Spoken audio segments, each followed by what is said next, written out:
इस वीडियो में दिखाए गए नाम, वर्ण, व्यवसाय स्थान और घटनाएं सभी काल्पनिक है। इसका किसी मृत्यु व्यक्ति या जीवित व्यक्ति से कोई संबंध नहीं है। अगर इसका किसी वास्तविक घटना या चरित्र से कोई संबंध पाया जाता है तो यह मात्र एक संयोग होगा। इस वीडियो में कुछ डरावने तत्व दिखाए गए हैं और उसे परिपक्व को दर्शकों के लिए उपयुक्त है। समीर अपनी बेटी उर्वी को पहली बार मेला दिखाने लाया था। 10 साल की उर्वी के लिए वो एक बहुत ही नया एक्सपीरियंस था। पूरे मेले में घूमते घूमते उर्वी एक जगह पर आकर बस रुक गई।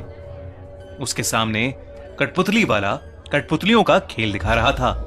पूरा खेल देखने के बाद उर्वी उस कठपुतली वाले से एक कठपुतली लेने की जिद करने लगी। समीर अपनी बेटी उर्वी को कभी किसी चीज के लिए मना नहीं करता था, पर उस कठपुतली वाले ने उर्वी को अपनी कठपुतली देने से साफ इनकार कर दिया। पर जब समीर ने उस मामूली सी कठपुतली के लिए उस कठपुतली वाले को खूब सारे पैसे देने की बात की, तो उस कठपुतली वाले ने अपनी कठपुतली उर्वी के हाथ में थमा दी।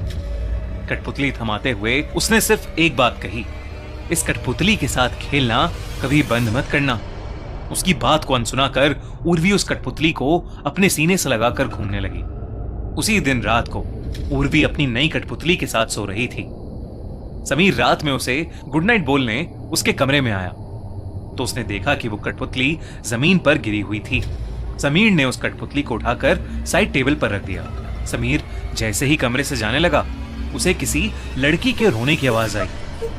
वो कमरे में वापस गया तो उसे कुछ नहीं दिखा, पर जैसे ही समीर की नजर उस टेबल पर रखी कठपुतली पर गई तो उसके होश ही उड़ गए। उस कठपुतली की आंखों से खून के आंसू निकल रहे थे। वो देखते ही समीर घबरा उठा और उसने उस कठपुतली को उसी समय घर की खिड़की से बाहर फेंक दिया। उस रात वो उर्वी के पास ही सो गया। अगले दिन उर्वी की आवाज से समीर की आंख खुली। उठते ही समीर ने देखा कि उर्वी कमरे के फर्श पर बैठकर उसी कठपुतली के साथ खेल रही थी। समीर ने तेजी से उठकर उस कठपुतली को उर्वी के हाथों से छीन लिया। उर्वी जोर जोर से रोने लगी। समीर ने उससे पूछा कि आखिर उसे ये कठपुतली कहां से मिली, तो उर्वी ने बताया कि वो रात को उसी कठपुतली के साथ सोई थी और सुबह भी वो कठपुतली उसके बिस्तर पर ही थी। समीर को यकीन नहीं हो रहा था कि आखिर वो कठपुतली वहां कैसे पहुंची। समीर ने इस बार अपनी कार ली और उस कठपुतली को शहर की एक नदी में फेंक आया। लेकिन जब वो घर वापस लौटा तो उसने देखा कि उर्वी अभी भी उस कठपुतली के साथ ही खेल रही है। समीर के होश उड़ चुके थे। उसे कुछ समझ नहीं आ रहा था कि ये सब क्या हो रहा है।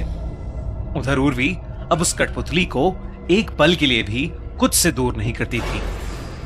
वो पूरा दिन सिर्फ उसी से बातें करती रहती और उसके साथ खेलती रहती। समीर के साथ अब रोजाना अजीबोगरीब हादसे होने लगे थे।